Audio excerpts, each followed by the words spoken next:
ভাই তার কাজিনকে হত্যা করেছে।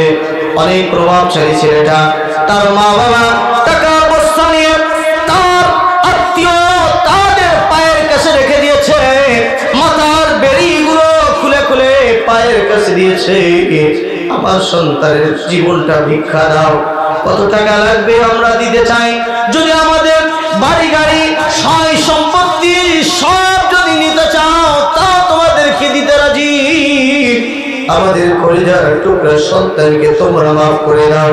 কারণ ইসলামের বিধান হলো যদি একবার হত্যার ফয়সালা হয়ে যায়, ওই অভিভাবক যদি মাফ না করে পৃথিবীর কেউ তাকে মাফ করতে পারবে না। এমনকি যিনি সাক্ষ্য দিয়েছেন, যিনি রায় দিয়েছেন, তিনি ওই রায়কে উদ্ধ করার ক্ষমতা রাখবে না। নবীজি সমাজ সুন্দর সমাজ গঠনের ক্ষেত্রে নবীজির পক্ষ থেকে কোনো নীতিমালা আছে না নাই? আল্লাহ পাক কর্তৃক এই কোরআনের মধ্যে কোনো বিধিবিধান আছে না নাই? আল্লাহ সুবহানাহু ওয়া তাআলা বলেন, লাকাদ কানা লাকুম ফি রাসূলিল্লাহি উসওয়াতুন হাসানা লিমান কানা ইয়ারজুল্লাহ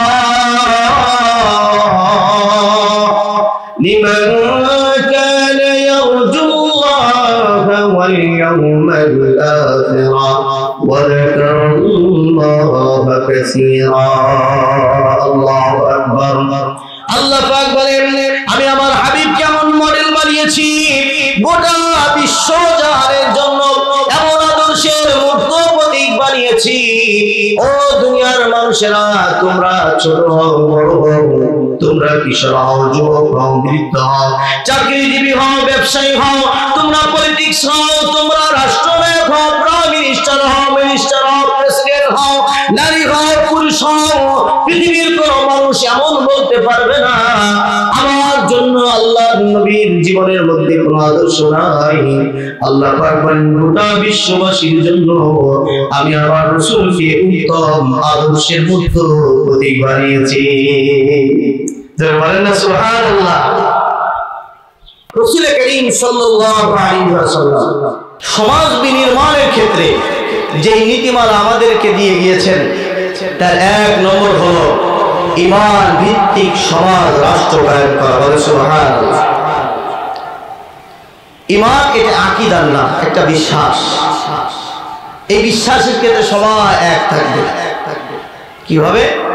বিশ্বাস থাকবে আমাদের স্রষ্টা জনগণকে, আমাদের রিজিক দাতাকে, আমাদের সম্মানের মালিককে।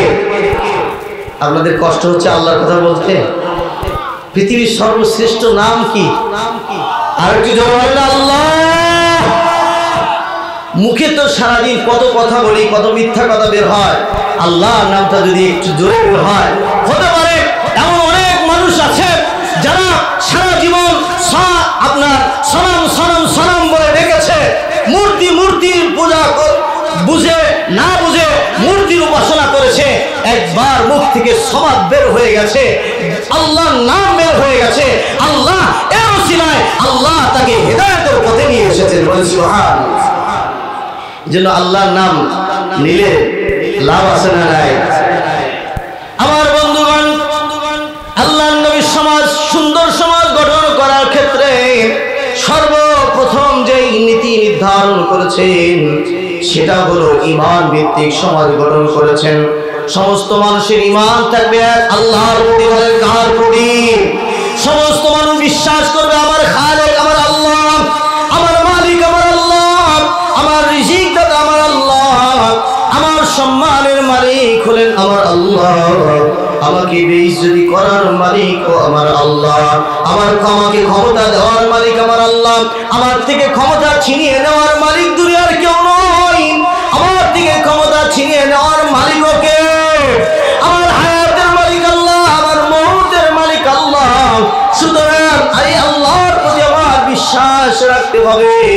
আর আল্লাহ পাক দুনিয়ার মানুষকে আল্লাহ পর্যন্ত পৌঁছানোর জন্য বিশ্ব মানবতার মুক্তির দিশারি রাহমাতুল লিল আলামিন শাফিউল মুযনিবিন নবী মুহাম্মদুর রাসূলুল্লাহ সাল্লাল্লাহু আলাইহি ওয়াসাল্লামের উপর যে কোরআনুল কারীম নাযিল করেছেন, এই কোরআনুল কারীমটা অনুযায়ী আমার জীবনটাকে আল্লাহর নবীকে মহব্বত করে আল্লাহর নবীর আদর্শকে আমার জীবনে বাস্তবায়ন করার মধ্যেই আমার দুনিয়া এবং আখিরাতের সফলতা, এটা সকল মানুষের বিশ্বাস হতে হবে,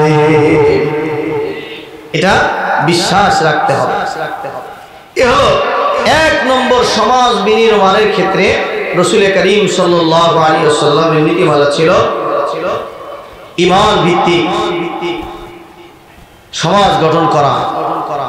কারণ কেউ যদি এটা মনে করে যে না, আল্লাহর বিধানের মধ্যে, রাসূলের নীতিমালার মধ্যে, ঈমান আমলের মধ্যে সমাজ সুন্দর হবে না। সমাজ সুন্দর হবে কিভাবে? আমাদের দলের 30 দফা যদি মেনে নেওয়া হয় তাহলে সমাজ সুন্দরভাবে গঠিত হয়ে যাবে। আরেক দল বলবে আমাদের দলের মধ্যে 40 দফা আছে, এই দফা যদি বাস্তবায়ন করা হয় সমাজ বিনির্মাণ হবে। আরেক দল বলবে আমাদের 50 দফা যদি বাস্তবায়ন করা হয় রাষ্ট্র সুন্দরভাবে পরিচালিত হবে। এইভাবে দফা বাড়বে, দফা বাড়তে বাড়তে শত নয়, হাজার নয়, লক্ষ নয়, কোটি নয়, মিলিয়ন মিলিয়ন ট্রিলিয়ন যদি হয়ে যায়, সমাজ সুন্দরভাবে গঠন করা ততক্ষণ সম্ভব হবে না যতক্ষণ আল্লাহর নবীর নীতিমালা সমাজের মধ্যে বাস্তবায়ন না করা হবে।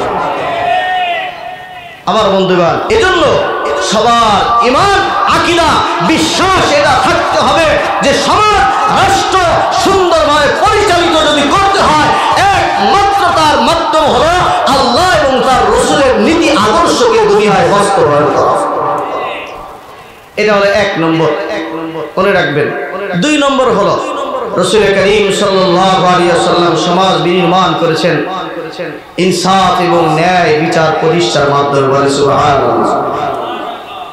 ইনসাফ এবং ন্যায় বিচার এই দুইটা যখন সমাজ থেকে বিদায় নেবে, যতই আপনি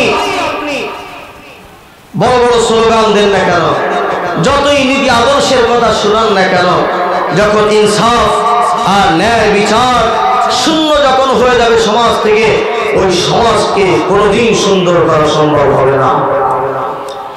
এ কারণে আমি যে আয়াতে কারিমা তিলাওয়াত করেছি সূরাতুল বাকারার 179 নম্বর আয়াতে কারিমার মধ্যে আল্লাহ পাক বলেন, ওয়ালাকুম ফিল কিসাসি হায়াতুন ইয়া উলিল আলবাবি লাআল্লাকুম তাত্তাকুন। সমাজ বিনির্মাণের জন্য আল্লাহ পাক বিধান দিয়ে দিলেন, সমাজের মধ্যে যদি কেউ অন্যায়ভাবে কাউকে হত্যা করে তার পরিবর্তে তাকেও তোমরা হত্যা করে দিবে। এটা কার বিধান? যারা বলেন কার বিধান? এটা আল্লাহ কেন দিলেন? এটা দেওয়ার কারণ হলো একজন মানুষ অন্যায়ভাবে আরেকজনকে খুন করেছে, যদি নিয়মতান্ত্রিক ভাবে, যদি রাষ্ট্রীয়ভাবে এটার তাকেও যদি হত্যা না করা হয়, পরবর্তীতে দেখা যাবে আরো 2টা মার্ডার হয়েছে। আবার 2 জন মার্ডার হওয়ার পরে যদি নিয়মতান্ত্রিক ভাবে তাদেরকেও যদি বিচার না করা হয়, তাদেরকেও যদি হত্যা না করা হয়, 4 জন মার্ডার হবে, 4 জন খুন হবে। এইভাবে যদি খুনের সঠিক বিচার দ্রুত না করা হয় তাহলে আস্তে আস্তে খুন বেড়ে যাবে না কমে যাবে? বলে না, বাড়বে না কমবে? আর যদি একজন হত্যা হয়েছে তাকে যদি সাথে সাথে রাষ্ট্রীয়ভাবে প্রকাশ্যে যদি হত্যা করা হয়, বলেন তো যারা দেখবে তারা আর খুন করার সাহস পাবে? তাহলে কত মানুষের জীবন এর দ্বারা বেঁচে যাবে কি যাবে না? এজন্য আল্লাহ পাক বলেছেন, ওয়ালাকুম ফিল কিসাসি হায়াতুন ইয়া উলিল আলবাব লাআল্লাকুম তাত্তাকুন।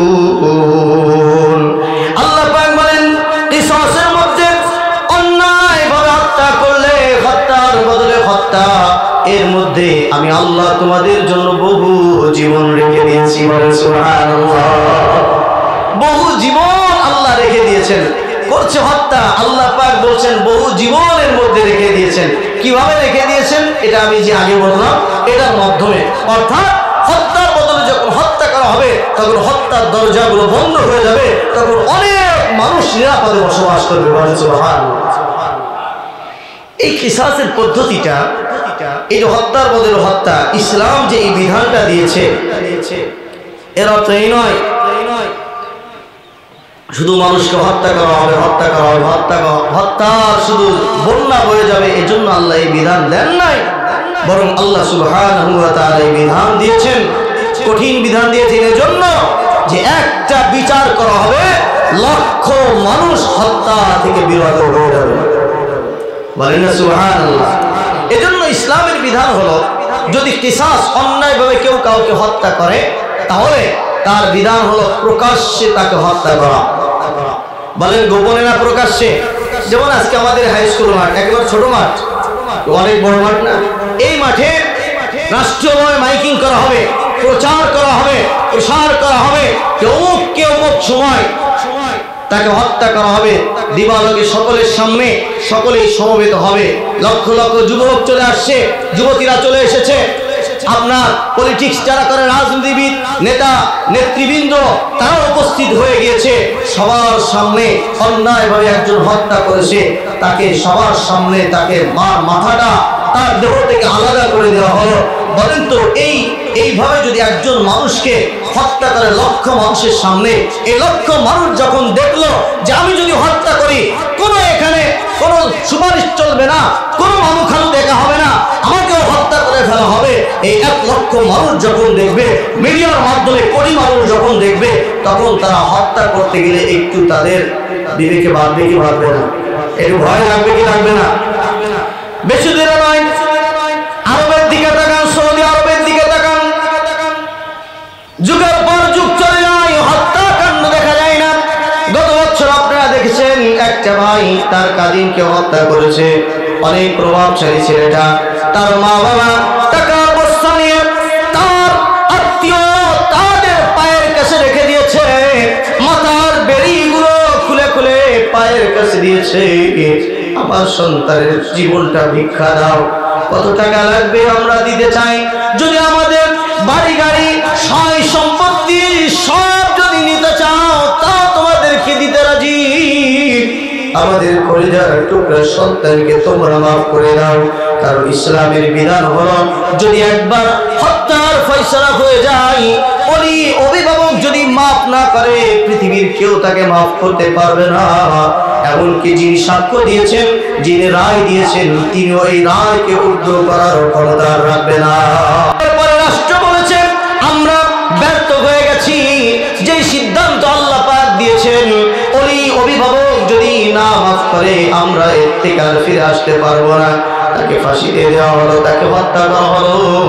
এই যে যুগের পরে যুগ একটা দুইটা হত্যা দেখা যায়, তার কারণ হল সেখানে কোরআনী শাসন থাকার কারণে, কোরআনের দু একটা আয়াত এবং কোরআনের দু একটা বিধান থাকার কারণে, হত্যার বদলে হত্যা থাকার কারণে যুগের পর যুগ যায়, এরপর সেখানে হত্যা দেখা যায় না। সুবহানাল্লাহ। আমাদের দেশে হত্যা করলে বলেন তো তার শাস্তির বিধান আছে না নাই? আছে না নাই? চুরি করলে তার শাস্তির বিধান আছে না নাই? জিনা ব্যভিচার করলে তার শাস্তির বিধান আছে না নাই? তার শাস্তির বিধান আছে। এরপরে বলেন তো প্রতিনিয়ত, প্রতি সপ্তাহ, প্রতি মাস নয়, প্রায় দিন আমাদের সামনে হত্যার এই নগ্ন দৃশ্যগুলো, এই করুণ কাহিনীগুলো আমাদের সামনে ভেসে ওঠে কি ওঠে না? আমাদের বাংলাদেশের প্রত্যন্ত অঞ্চল থেকে নিয়ে টাউন এলাকা পর্যন্ত, সোসাইটি পর্যন্ত, প্রত্যেকটা মহল্লা, প্রত্যেকটা এলাকা, এমন কোনো এলাকা নাই আমার জানাতে যেখানে বাংলাদেশের দু একটা হত্যাকাণ্ড ঘটে নাই। এর মূল কারণ হলো তারা এই হত্যাকে, এই অন্যায়ভাবে হত্যাকে নির্মূল করার জন্য কার্ল মার্কস এবং আব্রাহাম লিঙ্কনের নীতিমালা তারা বেছে নিয়েছে, কোরআন ছেড়ে দিয়েছে। আল্লাহর নবীর নীতিমালা ছেড়ে দেওয়ার কারণে যতই হত্যার আইন করুক না কেন, যতই কঠিন থেকে কঠিন আইন করেন, তারপর হত্যা বন্ধ করা সম্ভব হচ্ছে না। ঠিক না? দুর্নীতি বন্ধ হচ্ছে। অনেক সময় আমরা পত্র পত্রিকায় দেখি দুর্নীতি কমিশন, সে 2 কোটি টাকা আত্মসাৎ করেছে। কে করেছে? দুর্নীতি কমিশন। যাকে দুর্নীতির দায়িত্ব দেওয়া হলো, সেই যদি দুর্নীতির সঙ্গে সম্পৃক্ত হয়ে যায়, তাহলে দুর্নীতি দমন করবে কে? বলেন আছে না নাই? এর মূল কারণ হলো কোরআনের নীতিমালা ছেড়ে দেওয়ার কারণ। তাহলে 1 নম্বর হলো যে হত্যা করবে আল্লাহ পাক বলেছেন এই হত্যাটা হতে হবে সবার সামনে, লোকানো নয়। 2 নম্বর হলো এই হত্যাটা হবে তাড়াতাড়ি। হত্যাটা হবে কিভাবে? তাড়াতাড়ি হতে হবে।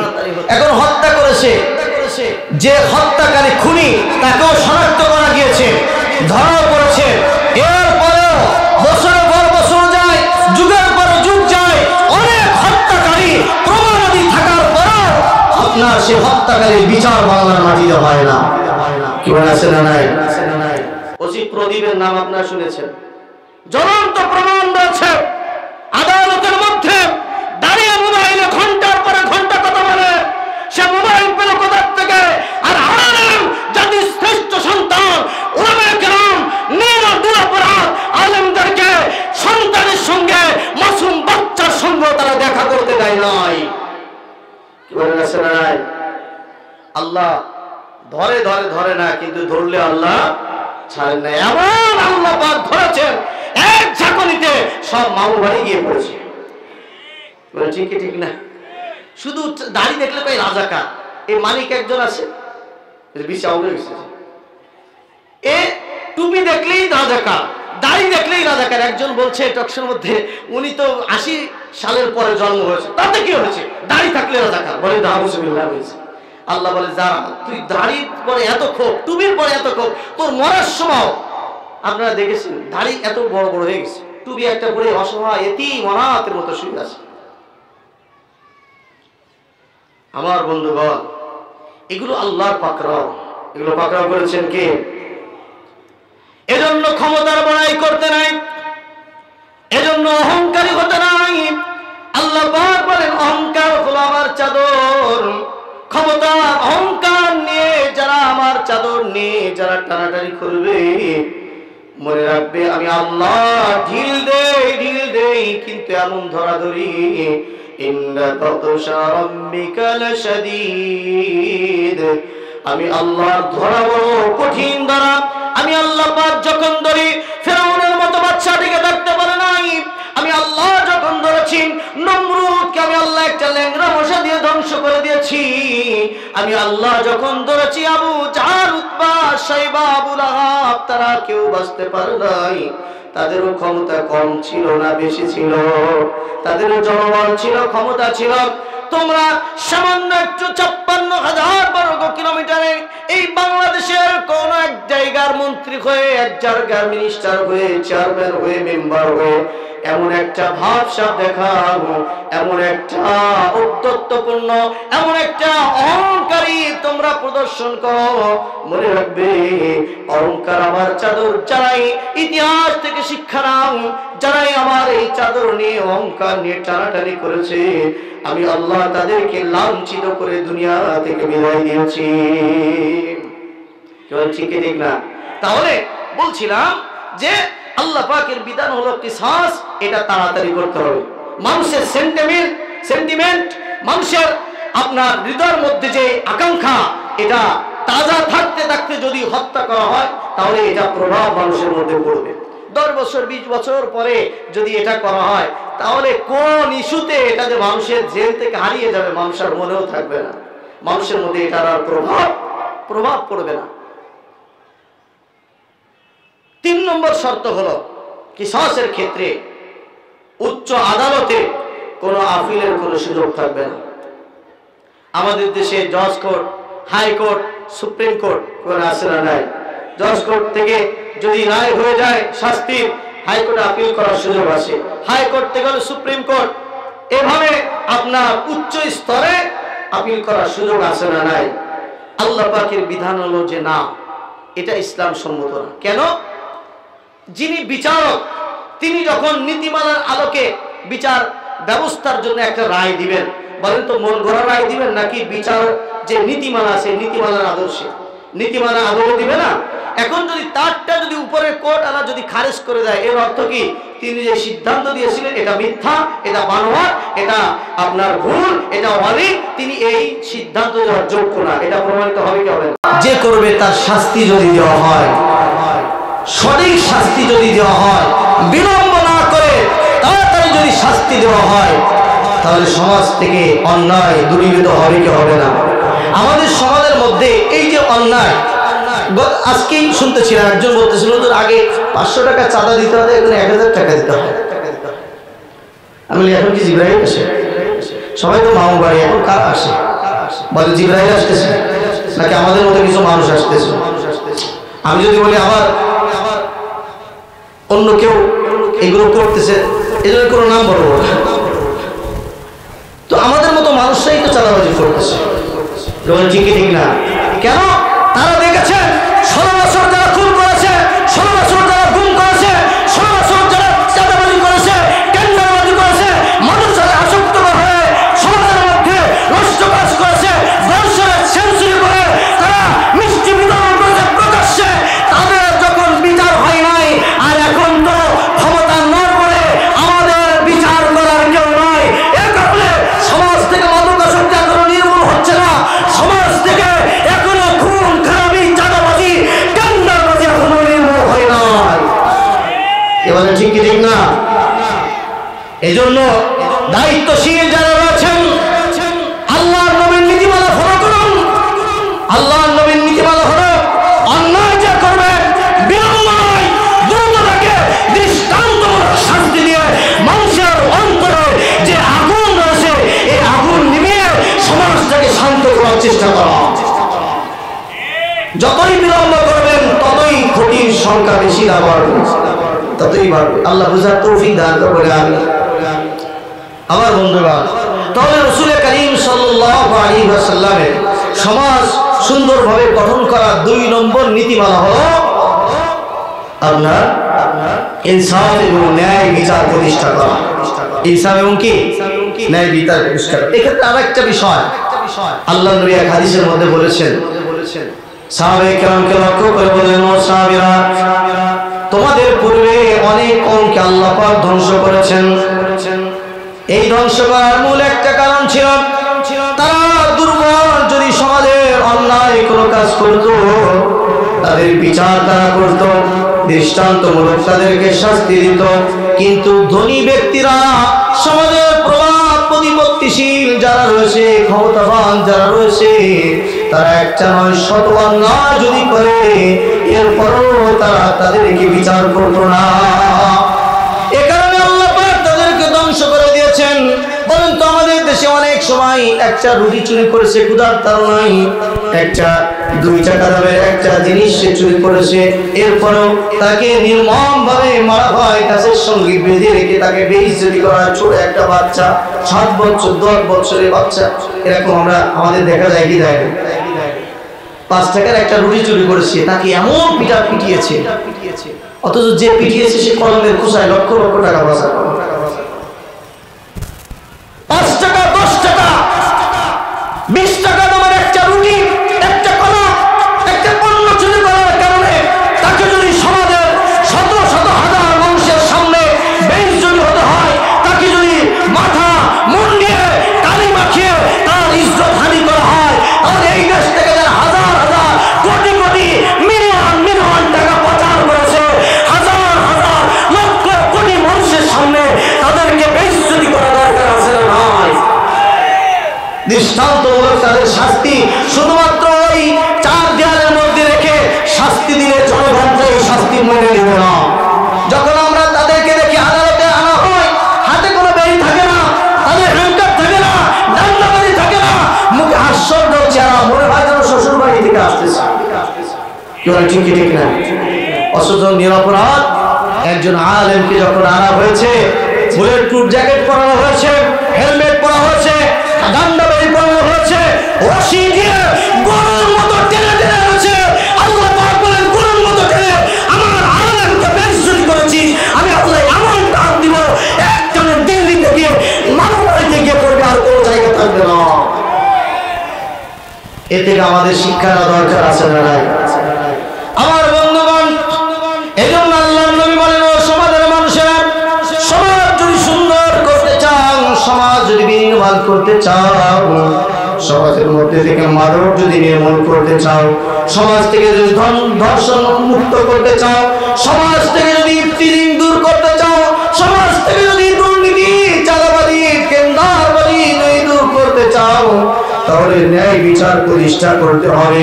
তোমার ছেলেও যদি অন্যায় করে, তোমার দলের কর্মীও যদি অন্যায় করে, তোমার রাষ্ট্রের কোন নেতা যদি যত বড় ক্ষমতাবান হোক না কেন, সেও যদি অন্যায় করে, তাহলে ন্যায় বিচার, সুষ্ঠু বিচার তার উপর করতে হবে। কি বলে ঠিক কি ঠিক না? এভাবে যদি করা হয়, বাংলাদেশের মন্ত্রী কয়জন? 60 জন। আচ্ছা যাই হোক, পার্লামেন্টের সদস্য কয়জন? 300 জন। এখন বলেন এই 300 জন যদি একবার দুর্নীতি থেকে মুক্ত হয়ে যায়, এই যারা পার্লামেন্টের সদস্য রয়েছে, যারা মন্ত্রী পর্যায়ে রয়েছে, তারা সুদ খায় না, ঘুষ খায় না, পক্ষপাতিত্ব করে না, স্মরণ প্রীতি করে না, কোনো অন্যায় আশ্রয় নেয় না, বলেন তো তাহলে রাষ্ট্রের মধ্যে অন্যায়ের সংখ্যা কমে যাবে কি যাবে না? একবার প্রায় 0 পর্যায়ে চলে যাবে না? কেন? যারা চাঁদাবাজি করে তারা বলে আমার লিডার বলেছে আমাকে নিতে, তখন লিডারের কাছে যে বলে আমার প্রয়োজন করেছে, সে বলে আমার উপরে আরো হাত আছে। এই উপরে হাত কার হাত? এই উপরে হাত ওই চেয়ারে যারা বসে আছেন তারাই। এজন্য আপনারা দেখেছেন যখন বাংলাদেশের জগৎ বিখ্যাত উলামায়ে কেরামের লিস্টগুলো করা হয়েছিল দুর্নীতির, দুদক কর্তৃক তাদের লেনদেনগুলো একটু ব্যাংক ব্যালেন্সগুলো দেখা দরকার, তখন সংসদে দাঁড়িয়ে একজন সংসদ সদস্য বলেছিল, মাননীয় স্পিকার, একজন আলেম, আমরা জানি, আমরা যতটুকু দেখেছি, একজন আলেম সে নামাজ পড়ায়, রোজা রাখে, দ্বীনের কথা বলে, মসজিদ মাদ্রাসার কাজ করে, মানুষ তাদেরকে হাদিয়া দেয়, খুশি হয়ে দেয়। বলেন তো আমি এখানে বয়ান করছি, আমি কি কারো কাছে টাকা চেয়েছি? আপনাদের কাছে খুশি হয়ে মানুষ ছেড়ে দেয়। এইভাবে উলামায়ে কেরামের সামান্য কিছু উলামায়ে কেরামের কিছু টাকা পয়সা হতে পারে। তিনি বলেছিলেন আমাদের জানা মতে একজন আলেম চুরি ডাকাতি আর টেন্ডারবাজি আর অন্যায়ের সাথে জড়িত না। উনি তখন বলেছিলেন যদি ব্যাংক ব্যালেন্স দুদক কর্তৃক যদি এটা তদন্ত করতে হয়, আমাদের পার্লামেন্টে 300 মেম্বার যারা রয়েছে, প্রত্যেকের ব্যাংক ব্যালেন্স আর আয়ের উৎস, ব্যয়ের উৎসগুলো আপনারা একটু খতিয়ে দেখেন। আমি বিশ্বাস করি এই বাংলাদেশ থেকে 90% দুর্নীতি আর সমস্ত অন্যায়গুলো দূরীভূত হয়ে যাবে। কিন্তু দুর্ভাগ্যক্রমে এটা বাস্তবায়িত হয় না। কারণ বাস্তবায়িত করবেন কে? যিনি করবেন তিনি তো এর মধ্যে একজন।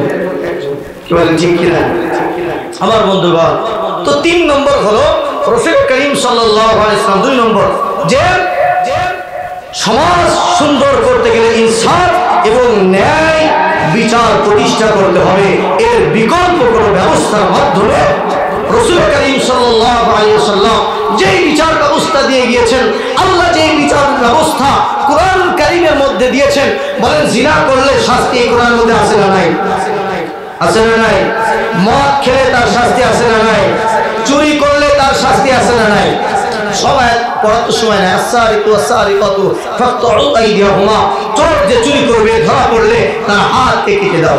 একজন চোরকে যদি এখানে হাত কাটা হয়, বলেন তো নোয়াপাড়া বাজারে 1 লক্ষ টাকা পড়ে থাকে, ওই চোর যদি দেখে আমার চোখের সামনে একজন হাত কাটা হয়েছে, আর কোনোভাবে যদি আমি আমার এই চুরিটা সাব্যস্ত হয়ে যায়, ধরে ফেলে সিসি ক্যামেরায়, তাহলে আমার এই হাতটা আর এই জায়গায় থাকবে না। একবার হাতের দিকে তাকাবে, একবার ওই টাকার দিকে তাকাবো। কি বলে ঠিক কি ঠিক না?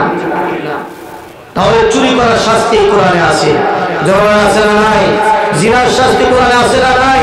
কোরআন দ্বারা ফয়সালা না করে আল্লাহ পাক বলেছেন ওয়ামান লাম ইয়াহকুম বিমা আনজালাল্লাহু ফাউলাইকা হুমুল ফাসিকুন। আল্লাহ পাক একাত বলেছেন যারা কোরআন দ্বারা ফয়সালা করে না তারা ফাসিক। জোরে বলেন তারা কি? ফাসিক। আর একাত আল্লাহ পাক বলেছেন যারা কোরআন দ্বারা ফয়সালা করে না, ওয়ামান লাম ইয়াহকুম বিমা আনজালাল্লাহু ফাউলাইকা হুমুল যালিমুন। আল্লাহ পাক বলেন তারা জালেম। আর একাত আল্লাহ পাক বলেছেন ওয়ামান লাম ইয়াহকুম বিমা আনজালাল্লাহু ফাউলাইকা হুমুল কাফিরুন। তারা মুমিন থাকে না, তারা কাফের হয়ে যায়। বলেন তো তাহলে কোরআন দ্বারা সমাজের বিচার ব্যবস্থা বাস্তবায়ন করার নীতিমালা কোরআনের মধ্যে আছে না নাই? বুঝে বলতেছেন আপনারা? আর একটু জনগণ আছে না নাই? এই রাজনীতিতে কি করা হয়? সমাজ রাষ্ট্র সুন্দরভাবে বিনির্মাণ কিভাবে করা যায়? অন্যায় করলে শাস্তি দিতে হবে, অন্যায় না করলে তাদেরকে পুরস্কৃত করতে হবে, এরপরে গরিব অসহায় দুস্থ মানবতা মানুষের কি প্রয়োজন এগুলো পূরণ করতে হবে। এইগুলি তো রাষ্ট্রের কাজ, রাজনীতির কাজ তো এটাই। কেউ ঠিক কি ঠিক না? এই সবগুলো কোরআনের মধ্যে আছে না নাই? নাজিল করেছেন কে? আল্লাহ। কথা বুঝবেন যে আল্লাহ বললেন চুরি করার শাস্তি আমি আল্লাহ পাক দিয়েছি কোরআনের মধ্যে, ডাকাতি করলে কি শাস্তি হবে সেই বিধান আমি আল্লাহ কোরআনের মধ্যে দিয়েছি, দর্শন করলে কি শাস্তি হবে তার বিধানও দিয়েছি, রাষ্ট্র কিভাবে বিনির্মাণ করলে সমস্ত দুর্নীতি বিনির্মাণ হবে এই বিধানও আমি আল্লাহ পাক দিয়েছি। এরপরও তুমি যদি বলো কোরআনের সঙ্গে রাজনীতির কোনো সম্পর্ক নাই, আমরা বলতে চাই তোমার সঙ্গে আর মুসলমানদের সঙ্গে কোনো সম্পর্ক নাই। কি বলে ঠিক ঠিক না? এই কথা যারা বলেন কোরআনের রাজনীতির কথা নাই, যদি বুঝে না বলেন তাহলে তো কথা নাই। আমরা বলবো আপনি মুসলমান হতে পারেন নাই, কোরআন আপনার বুঝা পড়া আপনার জন্য ফরজ। কি বলে ঠিক ঠিক না? কোরআনের মধ্যে রাজনীতির কথা নাই, কোরআনের সঙ্গে রাজনীতির কোনো সম্পর্ক নাই। এটা তো ছিল আমাদের বিগত 16 বছরের ফ্যাসিস্ট সরকারের কথা। কি বলে ঠিক ঠিক না? এই কথা তো তারা উচ্চারণ করে 16 বছর নিরীহ মানুষকে নির্মমভাবে হত্যা করেছে, অসংখ্য আলেম ওলামাদেরকে ফাঁসির কাস্টে ঝুলিয়েছে। তাদের একটা স্লোগান ছিল রাজনীতির সঙ্গে কোরআনের সম্পর্ক নাই। আমরা বোতল খাবো, মদ খাবো, জিনা করবো, ব্যভিচার করবো, বেগম পাড়ায় বাড়ি বানাবো, তোমরা কোরআনের কথা বলে আমাদেরকে বাধা দিতে চাইবে, এটা আমরা বরদাস্ত করতে পারি না। এবার ঠিক ঠিক না? এই কথা তারা বলেছিল। আমরা দায়িত্বহীনভাবে বলে দিতে চাই যারা বর্তমান ক্ষমতায় যাওয়ার স্বপ্ন দেখছেন তারা তো আমলিকের কেউ নয়। তাহলে আমলিকের কথাগুলো, স্বৈরাচারের কথাগুলো, খুনিদের কথাগুলো, জালেমদের কথাগুলো আপনাদের মুখ থেকে কেন উচ্চারণ হচ্ছে এটা জাতি জানতে চায়। কি বলে ঠিক কি ঠিক না? জাতি যদি আপনারা ফ্যাসিস্ট সরকারের মতো আপনারা যদি কোরআনকে বিবর্জন করে, কোরআনকে বাদ দিয়ে আল্লাহ আল্লাহ রসুলকে মাইনাস করে যদি ক্ষমতায় টিকে থাকার স্বপ্ন দেখেন কালমাস, আর আপনারা আমলিগ করেন স্বপ্ন বাস্তবায়ন করার, যদি অনেক স্বপ্ন দেখার বাস্তবায়ন করার চেষ্টা করেন, মনে রাখবেন বাংলাদেশের তৌহিদি জনতা যেভাবে জালেমদেরকে বিতাড়িত করছে আপনাদের ফলাফল এর থেকে বিকল্প কিছু হবে না। ঠিক না? এখনো আমাদের শিকার বিষয় আছে না নাই? আমার বন্ধুগণ, অনেক মানুষ বুঝো এমন কথা বলে কেন? তারা জানে সারাটা জীবন ভারতের ইন্ডিয়ার বিরোধিতা আমরা করেছি, এখন ক্ষমতায় গেলে তাদের কিছু সুপারিশ আমাদের লাগবে। এজন্য বাংলাদেশের চিরশত্রু, মুসলমানদের চিরশত্রু এই ইন্ডিয়া ভারতকে খুশি করার জন্য কখনো কখনো ইসলামের বিরুদ্ধে, কোরআনের বিরুদ্ধে কথা বলে এই মসনদে আসার যে স্বপ্ন যে বা যারাই দেখছেন মনে করবেন এই স্বপ্ন যদিও বাস্তবায়িত হয় কিন্তু এই স্বপ্ন কোনোদিন স্থায়িত্ব হবে না। কি বলে ঠিক ঠিক না? আমার বন্ধুরা, যাই হোক আমি আর সামনের দিকে যাই তো বলছিলাম রাসূল করিম সাল্লাল্লাহু আলাইহি ওয়াসাল্লামের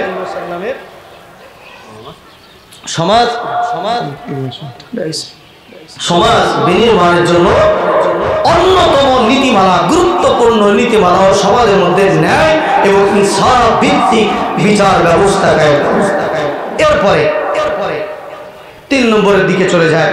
রাসূল করিম সাল্লাল্লাহু আলাইহি ওয়াসাল্লামের সমাজ, সুন্দর সমাজ ব্যবস্থা অন্যতম গুরুত্বপূর্ণ একটা নীতিমালা ছিল সৌহার্দ্যপূর্ণ, ভালোবাসাপূর্ণ আচরণ মানুষের সঙ্গে করা। একজনের সঙ্গে কথা বলবেন, হাসি মুখে কথা বলবেন, একজনকে কিছু বলবেন, মীমাংসা করবেন, হাসি মুখে মীমাংসা করবেন। আপনি বলবেন যে এটা ব্যক্তিগত বিষয়, এটার দ্বারা কি সমাজ বিনির্মাণ হয়? হ্যাঁ, আপনার ব্যক্তিগত সুন্দর উত্তম মাধুরীপূর্ণ ব্যবহারের মাধ্যমে সমাজের মধ্যে দারুণভাবে প্রভাব ফেলে। বলেন হাসি মুখে কথা বললে কি লাভ হবে? একটা লাভ হলো তার অন্তরের মধ্যে আপনার প্রতি একটা মহব্বত, ভালোবাসা তৈরি হবে। এইভাবে একে অপরের প্রতি যখন ভালোবাসা তৈরি হবে, তখন ভালোবাসার মানুষকে কি মানুষ কষ্ট দিতে চায়? কষ্ট দিবে। আর একটা লাভ হলো আল্লাহর নবী বলেন, ইন্না মিনাল মারুফি, নিঃসন্দেহে যারা মানুষের সঙ্গে ভালো কথা বলে,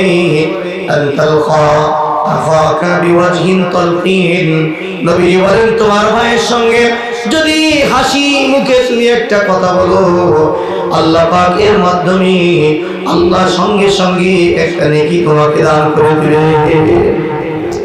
মানুষের সঙ্গে সৌহার্দ্যপূর্ণ ভালোবাসাপূর্ণ সম্পর্ক বজায় রাখার কথা বলেছেন কে? আল্লাহ পাক বলেছেন, রাসূল করিম সাল্লাল্লাহু আলাইহি ওয়াসাল্লাম বলেছেন, মানুষের সঙ্গে সুন্দর আচরণ করবে, ভালো কথা বলবে, মানুষকে কষ্ট দিবে না, মানুষের গীবত শিকায়ত করবে না, মানুষের অন্তরে আঘাত পায় এবং কটু কথা বলবে না। যখন মানুষ নিজে শুধু মুসলমান নয়, অমুসলিমদের সঙ্গে সুন্দর আচরণ করবে, এইভাবে সুন্দর আচরণের মাধ্যমে একটা সুন্দর সমাজ গঠন করার তৌফিক দিয়ে দিবেন কে? আল্লাহ। এজন্য মানুষের মধ্যে সম্পর্ক, ভালোবাসা বিনষ্ট হয় এমন কোন কাজ করতেও আল্লাহ নিষেধ করেছেন। সেটা কিভাবে? একটা মিসাল দেয়। মনে করেন আপনি এক দোকান থেকে বাকি খান, 10,000 টাকা বাকি পণ্য আপনাকে দিল, আপনাকে খুব মহব্বত করেন, বলেন আগামী সপ্তাহে আমি আপনার টাকাটা পরিশোধ করে দিব। আপনাকে খুব মহব্বত করে 10,000 টাকা চাওয়ার সঙ্গে সঙ্গে দিয়ে দিয়েছেন। এখন এই দেওয়ার আপনার পরিশোধ করার কথা ছিল কয়দিন পর? 7 দিন পর, 1 সপ্তাহ পর।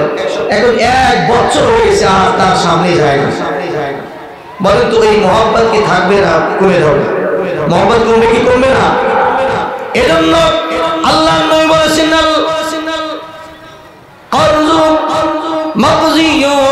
যারা ঋণ গ্রহণ করবে এই ঋণটা পরিশোধ করা তাদের জিম্মাদারি হয়ে যায়। আর ঋণটা পরিশোধ করে না, এর মাধ্যমে মুহাব্বত গুলো বিচ্ছিন্ন হয়ে যায়। আর মুহাব্বত বিচ্ছিন্ন করা এরা মুমিন বান্দা বান্দীদের কাজ না। এজন্য আল্লাহর নবী বলেছেন, লা তুমিনুনা হাত্তা তাহাব্বু, তোমরা ততক্ষণ পর্যন্ত মুমিন হতে পারবে না যতক্ষণ পর্যন্ত একে অপরের সঙ্গে মুহাব্বত না করবে। আর ততক্ষণ মুহাব্বত তোমরা করতে পারবে না যতক্ষণ তোমরা পরিপূর্ণ মুমিন না হতে পারবে। এটা ছিল নবী 3 নম্বর নীতিমালা। 4 নম্বর নীতিমালা বলে শেষ করছি। প্রধান মেহমান চলে আসেন, বলে আলহামদুলিল্লাহ। আমার বন্ধুগণ, সৌহার্দ্যপূর্ণ সহানুভূতি, এতিমের প্রতি সহানুভূতির নীতিমালা নবী করিম সাল্লাল্লাহু আলাইহি ওয়াসাল্লাম দিয়েছেন। তোমার সমাজে যারা গরিব রয়েছে, অসহায় রয়েছে, দুস্থ মানবতা রয়েছে, বিধবা রয়েছে, তাদের সকলকে সহযোগিতা করবে। এর মাধ্যমে সুন্দর, সুষ্ঠু, দুর্নীতিমুক্ত, মাদকমুক্ত সুন্দর একটা সমাজ উপহার দিয়ে দিবেন কে? আল্লাহ। সুবহানাল্লাহ। মানুষ যখন এতিমকে সহযোগিতা করবে, আল্লাহ নবী বলেন, আনা ওয়াকাফিলুল ইয়াতীম ফিল জান্নাতি কাহাতাইন, নবীজি বলেন আমি আর এতিম জান্নাতের মধ্যে এই 2 আঙ্গুল যেমন পাশাপাশি থাকে এইভাবে পাশাপাশি থাকবে। বলে সুবহানাল্লাহ। এবার বিধবা সহযোগিতা করবে, এতিম অসহায় অনাথের সহযোগিতা করবে। প্রত্যেকটা নেক আমল, মসজিদ, মাদ্রাসা, রাস্তাঘাট, এরপরে জনকল্যাণমূলক কাজ, প্রত্যেকটা রাষ্ট্রের ভালো কাজের মধ্যে সহযোগিতা করবে। এই সহযোগিতার হাত যখন মানুষ বাড়িয়ে দিবে, প্রত্যেক মানুষই সহানুভূতিশীল হবে। এর মাধ্যমে আল্লাহ সোনার সমাজ দান করে দিবে। সুবহানাল্লাহ। একটা ঘটনা বলেই শেষ করছি। সহযোগিতা করলে, দান করলে বলেন তো সম্পদ কমে না বাড়ে? বলেন কমে না বাড়ে? অনেকে বলছেন, বলেন যদি 100 টাকাতে 10 টাকা দান করলে তো কমে যায়। নবীজি বলেন, মা নাকাসা মালু আবদিন মিন সাদাকাহ। আল্লাহর নবী কসম করে বলেন, ও দুনিয়ার মানুষেরা, আমি আল্লাহর নবী শপথ করে বলছি, দান করলে আল্লাহ কখনো সম্পদ কমান না। যে বান্দা বান্দি দান করে আল্লাহ তার সম্পদের মধ্যে বরকত দান করে দেন। বলে সুবহানাল্লাহ। নবীজি বলেন, এক ব্যক্তি একটা মরুভূমিতে দাঁড়িয়ে আছে, দাঁড়িয়ে থাকলে একটা মেঘের মধ্যে আওয়াজ শুনতে পেলেন, অমুকের বাগানে পানি দাও, অমুকের বাগানে পানি দাও। দেখতেছে মেঘ চলতেছে, ওই ব্যক্তি মেঘের পাশে চলা শুরু করে দিল। দেখলো এক জায়গায় গিয়ে মেঘে পানি বর্ষণ করে অনেক পানি নালা দিয়ে আবার চলা শুরু করেছে। ওই ব্যক্তি নালা দিয়ে পানির পেছনে পেছনে হাঁটা শুরু করে দিয়েছে। পানির পেছনে হেঁটে হেঁটে দেখে এক ব্যক্তি ওই পানি থেকে তার বাগিচায়, তার ক্ষেতের মধ্যে বেলচা দিয়ে পানি দিচ্ছে। বলে, ভাই তোমার নাম কি? বলে, আমার নাম অমর। ওই ব্যক্তি তখন বলে, আমি মেঘের মধ্যে যেই নামটা শুনেছিলাম, তুমি যে নামটা বলেছো, এই নামটাই আমি মেঘের মধ্যে শুনতে পেয়েছি। বলে, তুমি এমন কি কাজ করেছো, এমন কি নেক আমল করেছো, যার কারণে আল্লাহ পাক কোথাও বৃষ্টি নাই, পানি নাই, আল্লাহ তোমার খেতে পানি দেওয়ার ব্যবস্থা করে দিলেন। তখন ওই ব্যক্তি বলছে, এটা বলে শেষ করছি। ওই ব্যক্তি বলছে, ভাই আমি আমার সম্পদকে 3টা ভাগে ভাগ করি।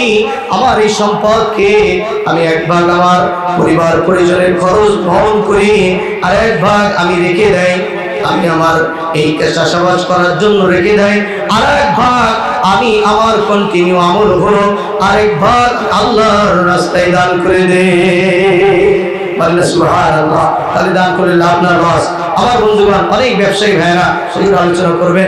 ব্যবসায় আমাদের যে প্রফিট হবে, যে লাভ হবে, বেনিফিট হবে, এর একটা অংশ যদি আমরা এতিম, অসহায়, দুস্থ, মানবতা, মসজিদ, মাদ্রাসা ক্ষেত্রে, যদি এই তাফসীর মাহফিলের ক্ষেত্রে যদি আমরা দান করি, বলেন তো আমাদের সম্পদ কমে যাবে না বেড়ে যাবে? যারা বলেন বাড়িয়ে দিবেন কে? আল্লাহ। আল্লাহ আমাদের রাসূল করিম সাল্লাল্লাহু আলাইহি সাল্লাম সুন্দর সমাজ গঠন করার জন্য যে নীতিমালা দিয়ে গেছেন, সেই নীতিমালা গঠন করে সুন্দর সুষ্ঠু একটা সমাজ রাষ্ট্র গঠন করার তৌফিক দান করেন। আমিন। ওয়া আখিরু দাওয়ানা আলহামদুলিল্লাহ।